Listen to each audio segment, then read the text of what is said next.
Hello बच्चों, आज हम पढ़ेंगे linear equation in two variable. तो सबसे पहले linear equation in two variable में हम देखेंगे कि linear equation in two variable का स्टैंडर्ड फॉर्म क्या होता है। तो अगर देखें स्टैंडर्ड फॉर्म, तो स्टैंडर्ड फॉर्म क्या होता है? A x plus b y plus c equals to zero. अगर इस इक्वेशन में ध्यान से देखो तो यहाँ एक्स की पावर वन है, वाई की पावर वन है, यानी यहाँ पे डिग्री क्या है? डिग्री हमारी वन है, क्योंकि maximum power of equation degree कहलाती है। और जब डिग्री वन हो तो हम इसको ईजिली कह सकते हैं कि ये हमारा लीनियर इक्वेशन है। क्लियर है? यहाँ तक तो कोई दिक्कत नहीं। अब ध्यान से देखो तो यहाँ पे एक वेरिएबल x और एक वेरिएबल y यूज होने की वजह से इसको कहा गया linear equation in two variable, और यही linear equation in two variable का स्टैंडर्ड फॉर्म होता है। अब एक एग्जाम्पल लेते हैं। सपोज हमने एग्जाम्पल लिया 2x plus 3y plus 6 equals to zero. अब इस लाइन को अगर मैं कंपेयर कर दूं standard form a x plus b y plus c equals to zero से, तो ए की वैल्यू 2, बी की वैल्यू 3 और सी की वैल्यू 6। अब एक काम करते हैं, इसका ग्राफ ड्रॉ करते हैं। ग्राफ ड्रॉ करने के लिए कांस्टेंट टर्म को हम राइट हैंड साइड लेते हैं, तो हमारा इक्वेशन ये बन गया। अब मैं आपको ग्राफ ड्रॉ करने के लिए एक शॉर्ट ट्रिक बताता हूँ। आप एक डिब्बा बना लो और डिब्बे में 3 खाने बना लो, एक्स और वाई कर दो। अब एक काम करो, यहाँ x की वैल्यू जीरो रख दो। तो जैसे ही x की वैल्यू जीरो रखोगे, जब x जीरो रखोगे, ध्यान से देखते रहना, तो 3y इक्वल टू -6, तो y इक्वल टू क्या, ये तो जीरो हो जाएगा। ठीक है, तो 3y इक्वल्स टू -6 आ जाएगा। तो y इक्वल्स टू कितना आ गया? -2। 3 से डिवाइड हो जाएगा, यानी जब x जीरो लिए थे तो y क्या मिल गया? -2, यानी y हमारा -2 मिल गया। क्लियर है? अब मान लीजिए हम ये कह दें कि सर हम y को जीरो ले लें, तो मैंने कहा ले लो y को जीरो। अब जैसे y को जीरो लोगे तो रखो 2x प्लस 3y की जगह जीरो -6, यानी 2x इक्वल्स टू -6, तो x equals to -6 divided by 2 कितना आ गया? -3। यानी जब हमने x -3 आया, जब हमने y क्या लिया? जीरो, तो y जीरो पे x क्या आ गया हमारा? -3x आ गया ये। अब इसका ग्राफ ड्रॉ करते हैं। ध्यान से देखना, ग्राफ ड्रॉ करने के लिए सबसे बेस्ट तरीका बताता हूँ, कभी गलती नहीं होगी। This is x, this is y। Clear है? बहुत सही तरीके से देखना। अब पहला देखो कोऑर्डिनेट, तो पहला कोऑर्डिनेट यहाँ पे क्या है बेटा? 0, -2। तो x जीरो कहाँ होता है? y एक्सिस पे, और y यहाँ पे नेगेटिव होगा, तो यानी 0, -2 यहाँ आ जाएगा। और अब यहाँ पे y जीरो है, y जीरो कहाँ होता है? x एक्सिस पे, और x नेगेटिव है, यानी इधर आ जाएगा। तो ये हो गया -3, 0। अब इन दोनों पॉइंट्स को मिला दो और लाइन को दोनों तरफ एक्सटेंड कर दो, तो ये हमारा ग्राफ बन गया किसका? 2x plus 3y equals to -6 का, या इसको हम इजीली कह सकते हैं 2x plus 3y plus 6 equals to 0। Clear है?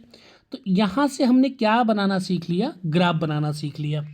अब आते हैं, ये तो हमने एक लीनियर इक्वेशन लिया था।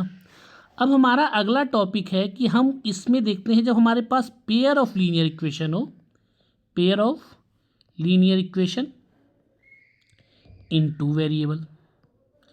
ध्यान से देखना, तो हमने pair of linear equation in two variable जब लिया, तो एक लीनियर इक्वेशन हमने क्या ले लिया? एक लीनियर इक्वेशन हमने ले लिया a1x plus b1y plus c1 equals to 0। दूसरा इक्वेशन ले लिया हमने क्या? a2x plus b2y plus c2 equals to 0।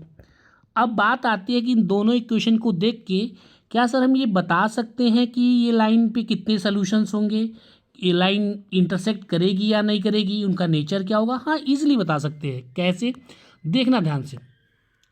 अगर मान लीजिए a1/a2, मतलब पहले लाइन के x का कोफिशिएंट अगर वो y के कोफिशिएंट के इक्वल नहीं हो, तो इसका मतलब है कि वो कौन सा सोल्यूशन देगी? यूनिक सोल्यूशन देगी। बात समझिएगा ध्यान से। यहाँ पे हम नंबर ऑफ सोल्यूशन लिख देते हैं, नेचर ऑफ लाइन लिख देते हैं कि लाइन आपस में क्या होंगी उनका, फिर यहाँ पे लिख देते हैं कंसिस्टेंसी और इनकंसिस्टेंसी। अच्छा, कंसिस्टेंसी इनकंसिस्टेंसी का मतलब ये है कि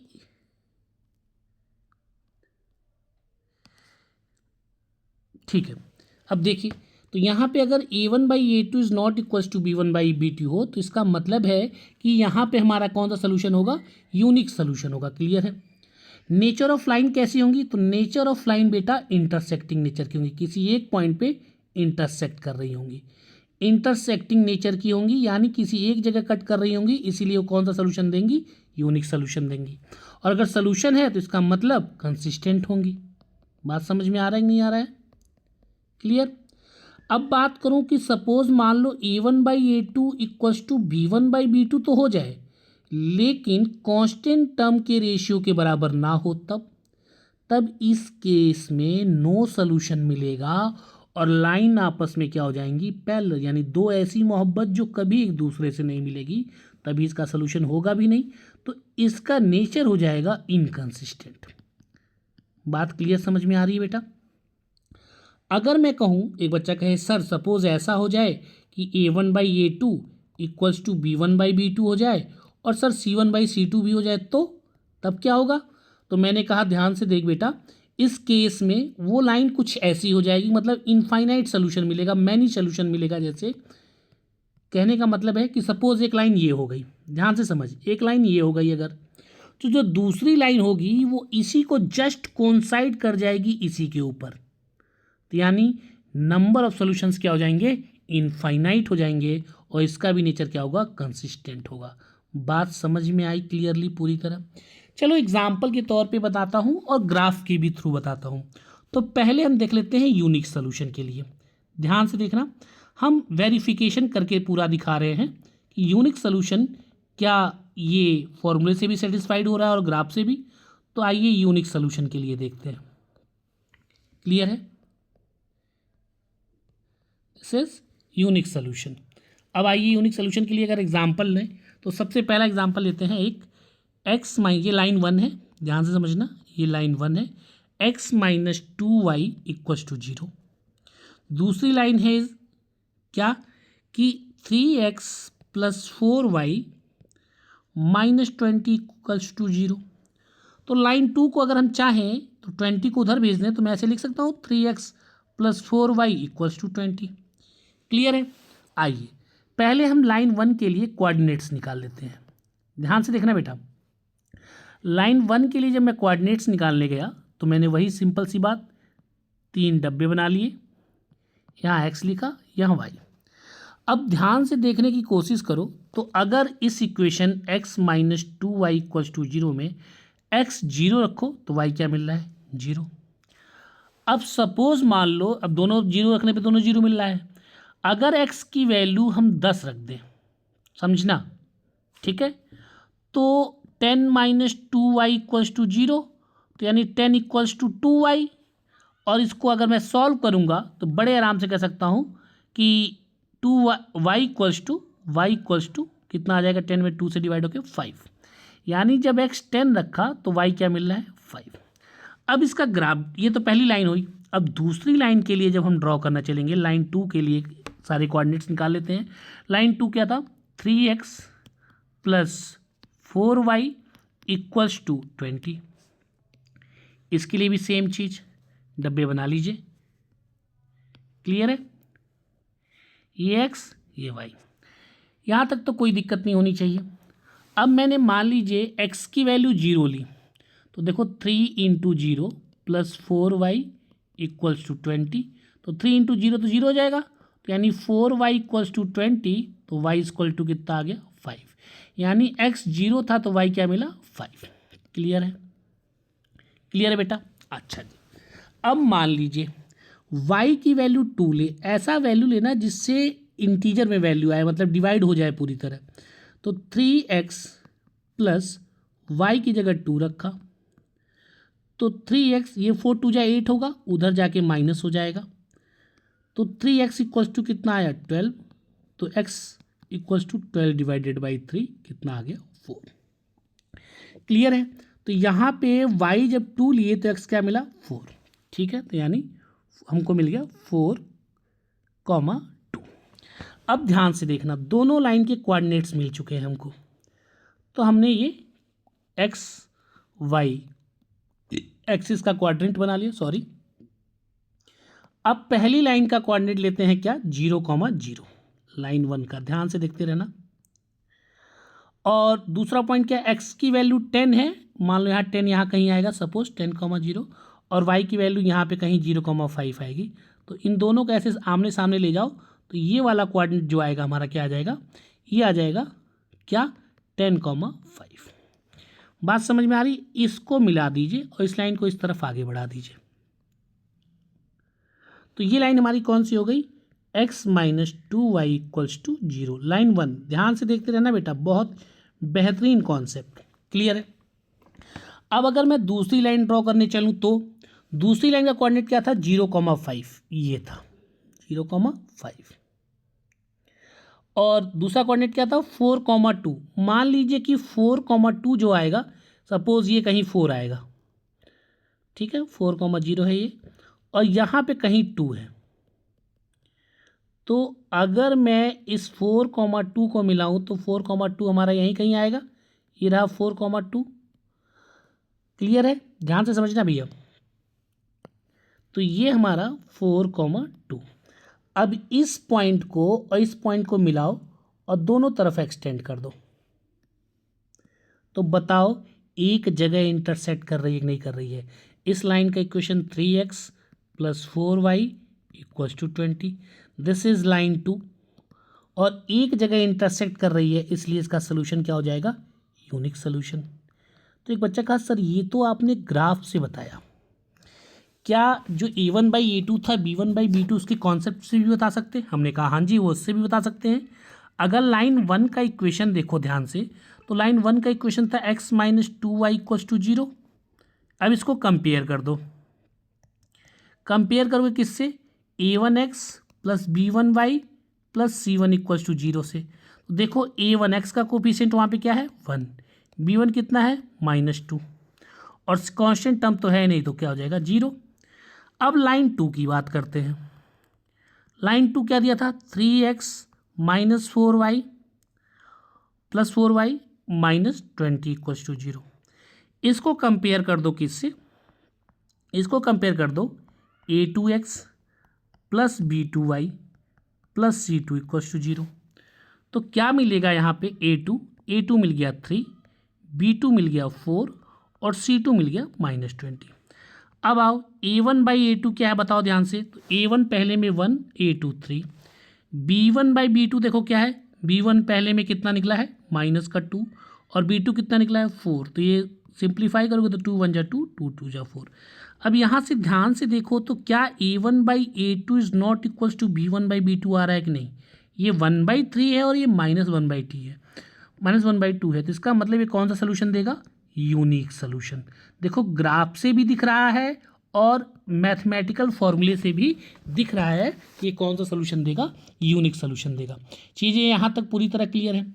अब आपको एक मैं एग्जांपल करके दिखाता हूँ कि जब लाइन के इनफाइनाइट सोल्यूशन होंगे उस केस में क्या करेंगे। एग्जाम्पल दूसरा लेके दिखाते हैं, एग्जाम्पल नंबर 2 मान लीजिए, ठीक है, किसके लिए, फॉर मैनी सोल्यूशन। ध्यान से देखना बेटा, एग्जाम्पल ले लीजिए, पहला लाइन है आपका 2x plus 3y minus 9 equals to 0, ये लाइन 1 है हमारी, ठीक है। और लाइन 2 हमारी दी हुई है कितनी, 4x plus 6y minus 18 equals to 0। अब बड़े ध्यान से शॉर्ट ट्रिक अगर देखना चाहो, देखो यहाँ 2 है, 2 का डबल 4, 3 है, 3 का डबल 6, -9 है, 9 का डबल 18, यानी ये सारे डबल रेशियो में है, तो इसका मतलब ये इनफाइनाइट सोल्यूशन में देंगे क्योंकि सारे के सारे सेम रेशियो में है। लेकिन हम ऐसे सॉल्व कर लेते हैं, इनको कर दीजिए कंपेयर।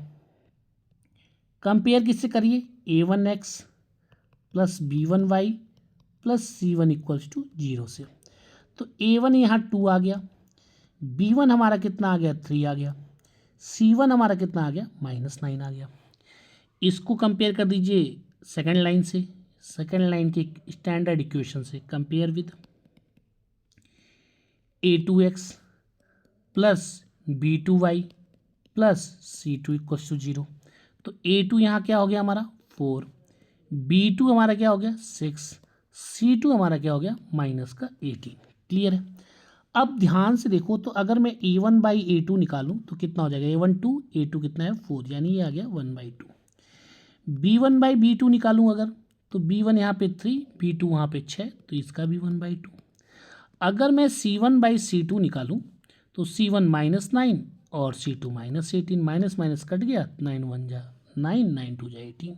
तो यहाँ से क्या देखने को मिला कि a1 बाई a2 भी वही आ रहा है जो b1 बाई b2 आ रहा है, और वही क्या आ रहा है c1 बाई c2 आ रहा है। ये कंडीशन कब होती है, जब कोइंसिडेंट लाइन होती है। कौन सी लाइन होती है, कोइंसिडेंट लाइन, मतलब एक के ऊपर दूसरी लाइन कुछ ऐसी, पहली भी इस पे दूसरी भी इस पे, कोई गैप नहीं। तो इस केस में कौन सा सोल्यूशन होता है, मैनी सोल्यूशन होता है। बात समझ में आ रही नहीं आ रही है, और इसको कंसिस्टेंट भी कहते हैं। ये तो हो गया मैथमेटिकल फॉर्मूले से। बच्चे ने कहा सर पहले वाली पार्ट के ही तरह इसको भी आप हमको ग्राफ से दिखाइए। तो आइए लाइन 1 के पहले कोऑर्डिनेट्स लिख लेते हैं। ग्राफ ड्रॉ करने के लिए आपको लाइन के कोऑर्डिनेट्स तो चाहिए ही चाहिए, तो लिख लीजिए 2x plus 3y minus 9 equals to 0। Same चीज़ डब्बा बना लीजिए, और वैल्यू अपने आप से रखनी होती है, और ऐसी रखना कि तुम्हें डिवाइड करने के बाद पूरी इंटीजर मिले, डेसिमल में ना मिले। ठीक है। अगर ध्यान से देखो x की वैल्यू यहाँ पे 0 रखूँ, बड़े आराम से समझना बेटा, तो 2 into 0 plus 3 into y minus 9 बराबर 0। तो ये तो 0 हो गए, तो यानी 3y, अब माइनस 9 आके इधर हो गया 9, तो y कितना मिल गया, 9 से 3 डिवाइड हो गया 3, यानी x 0 पे y कितना मिल गया 3। अच्छा जी, ये 0,3 हो गया। क्लियर है। बात समझना बेटा बड़े अच्छे से। अब अगर मान लीजिए हम y की कुछ ऐसी वैल्यू रखें, y बराबर 1 रखें। क्यों रखें, क्योंकि हमको ऐसी, मैंने पहले ही कहा, ऐसी वैल्यू रखना जिससे तुमको डिवाइड पूरी तरह हो जाए। अगर y यहाँ 0 रखते ना तो x से डिवाइड करने पर डेसिमल वैल्यू आती। तो देखिए 3 1 जा 3 हो गया माइनस 9, तो 2x, 9 में से 3 गया माइनस का 6, तो 2x इक्वल्स टू 6, तो x इक्वल टू 6 डिवाइडेड 2 कितना आ गया 3, यानी y 1 लेने पे x कितना आ रहा है 3। ये लाइन 1 का है। सिमिलरली हम लाइन 2 के लिए कोऑर्डिनेट निकाल लेंगे। लाइन 2 क्या थी, लाइन 2 हमारी थी कितनी, 4x plus 6y minus 18 equals to 0। ठीक है। अब आप यहाँ पे जब निकालने चलोगे तो वही सेम बात कि डब्बे 3 बनाओ, पहले में x और y डालो। आओ x बराबर 0 लिख के देखते हैं, तो 4 into 0 plus 6y minus 18 equals to 0। तो ये तो 0 हो गए, तो 6y माइनस 18 उधर जाएगा तो 18 हो जाएगा। y इक्वल टू कितना जाएगा, 18 में 6 से डिवाइड कर दोगे तो बेटा कितना आएगा 3। इसका मतलब x 0 लेने पे y कितना आ रहा है 3। क्लियर है। अब मान लीजिए y की वैल्यू 1 ले लीजिए। ठीक है, क्लियर है, बात समझिएगा। तो 4x plus 6 into 1 minus 18 equals to 0। तो 4x 6 माइनस 18 इक्वल्स टू 0, तो 4x equals to minus 12 equals to 0, तो 4x इक्वल्स टू 12, तो x इक्वल्स टू 3, यानी जब y 1 था तो x कितना आया 3। अब ध्यान से देखो तो इसका कोऑर्डिनेट और इसका कोऑर्डिनेट सेम आया है कि नहीं आया है। इसका मतलब है मेरे भाई कि जब आप इसका ग्राफ ड्रॉ करोगे तो दोनों की दोनों लाइन एक ही पे आएगी। देख लो फॉर एग्जांपल, पहला है 0,3, तो 0,3 कहाँ आया, मान लो ये मैं पहली लाइन बना रहा हूँ, और ये हो गया आपका सपोज 3,1। दोनों पॉइंट्स को मिलाइए, आगे पीछे ड्रॉ कर दीजिए। क्लियर है। अब मान लीजिए दूसरी लाइन को मैं दूसरे कलर से ड्रॉ कर रहा हूँ, इसमें भी 0,3 था, 3,1 था, तो ये लाइन भी इसी पे जाएगी, यानी दोनों लाइन एक दूसरे के क्या हो जाएंगी, कोइंसिडेंट हो जाएंगी। बात समझ में आएगी नहीं। तो यहाँ पे कैसा सोल्यूशन मिला, मैनी सोल्यूशन मिला। क्लियर, समझ में आया कि नहीं आया। अच्छा जी, बच्चे ने कहा सर फॉर नो सोल्यूशन बना के दिखाइए, कुछ ऐसा करके दिखाइए कि जहाँ पे नो सोल्यूशन हो उसका ग्राफ के थ्रू और मैथमेटिकल फॉर्मूले के थ्रू दिखाइए। फॉर एग्जांपल ले लो बेटा, मान लो लाइन वन का इक्वेशन है आपका x plus 2y minus 4 equals to 0, और लाइन टू का इक्वेशन है क्या 2x plus 4y minus 12 equals to 0। Clear है? अच्छा, फंडा सेम है क्या? Compare with a1x plus b1y plus c1 equals to 0। तो a1 कितना हो गया 1, b1 कितना हो गया 2, c1 कितना हो गया -4। इसको भी कंपेयर करिए। अगर इसको कंपेयर करूँ, compare with a2x plus b2y plus c2 equals to 0। यहाँ पे ध्यान से देखो तो a2 2, b2 इक्वल्स टू 1 और c2 हमारा कितना हो जाएगा -12। क्लियर है? अब आओ चेक करते हैं, a1 बाई a2 पहले निकाल लो। तो a1 यहाँ पे 1 है, a2 यहाँ पे कितना है 2 है, तो 1/2 आया। चेक करो तो बेटा b1 बाई b2, v1 यहाँ पे 2 है और b2 हमारे यहाँ पे कितना है 1। अच्छा जी, क्लियर है? c1 बाई c2 चेक करो, c1 -4, c2 -12, कितना आ गया 1/3। अब एक बात यहाँ इस क्वेश्चन में एग्जाम्पल हमको लगता है थोड़ा सा गलत हो गया है। यहाँ पे हमको लगता है ये 4y होगा, तो ये आ जाएगा 1/2। अब एक बात ध्यान से देखो तो बेटा a1/a2 और b1/b2 जो है वो दोनों का दोनों सेम है, लेकिन नॉट इक्वल्स टू क्या है c1/c2। ये 1/2 ये 1/2 बराबर है, लेकिन ये 1/3 हो गया, इसके बराबर नहीं है। तो ये कंडीशन होती थी नो सॉल्यूशन की। अच्छा जी, अगर मैं आओ अब इसको ग्राफिकली देखते हैं कि सर ग्राफिकली यही पॉसिबल होगा, तो आओ ग्राफिकली देखो। अगर मैं ग्राफिकली बात करता हूँ बेटा, ठीक है, तो ग्राफिकली बात करते समय सबसे पहले हम लाइन 1 लेंगे। क्लियर है? अच्छा, लाइन 1 में वही काम, आप डब्बा बना लीजिए। जब डब्बा बनाएंगे तो डब्बा में पॉइंट्स डाल दीजिए। क्लियर है? अच्छा जी, अगर एक लाइन क्या थी x plus 2y minus 4 equals to 0। Clear है? अगर x की जगह 0 रखो तो y कितना मिल जाएगा 2, और y की जगह 0 रखो तो x कितना मिल जाएगा 4। इतना तो सॉल्व कर लोगे। अब लाइन 2 लो, लाइन 2 क्या है 2x plus 4y minus 12 equals to 0। ये मैं मान ले रहा हूँ कि अब मैं पूरा सॉल्व करके नहीं दिखा रहा हूँ, आप इतना तो निकाल ही लोगे। x की वैल्यू अगर यहाँ 0 रख दूँ तो y इक्वल्स टू कितना आ जाएगा 3, और y की 0 रख दूँ तो x इक्वल्स टू कितना हो जाएगा 6। कोऑर्डिनेट्स तो पता चल गया भाई। तो आइए अब इनको ग्राफ पे देखते हैं, मज़ा आएगा देखते वक्त। ठीक है, ध्यान से देखिएगा।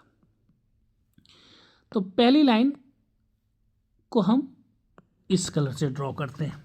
पहली लाइन का कोऑर्डिनेट क्या है 0,2, तो मान लो 0,2 ये मिला हमको, और क्या है 4,0। बहुत सही, इनको मिला दिया और आगे एक्सटेंड कर दिया। ठीक है, समझना बात को बेटा। और अब इस सेकंड वाली लाइन के लिए हम इस लाइन का इक्वेशन तो यहाँ लिख दो x plus 2y minus 4 equals to 0। ठीक है, अच्छा जी, अब हम दूसरी लाइन ड्रॉ करते हैं। क्या था 0,3, तो 0,3 यहाँ कहीं होगा बेटा, समझना बात को। और ये हो गया 6,0। ठीक है, बात को ध्यान समझना।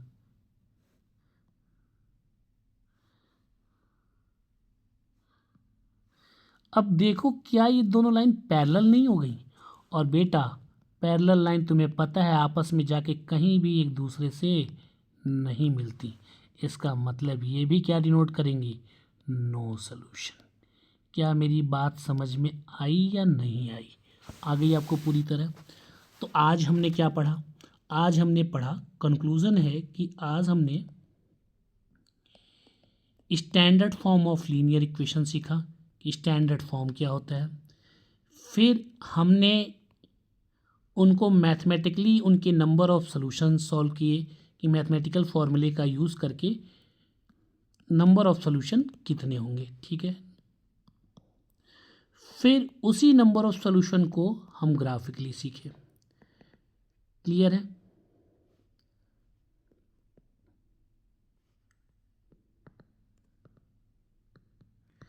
नेक्स्ट वीडियो में हम pair of linear equation 2 variable की क्लास 10th की एक्सरसाइज करेंगे।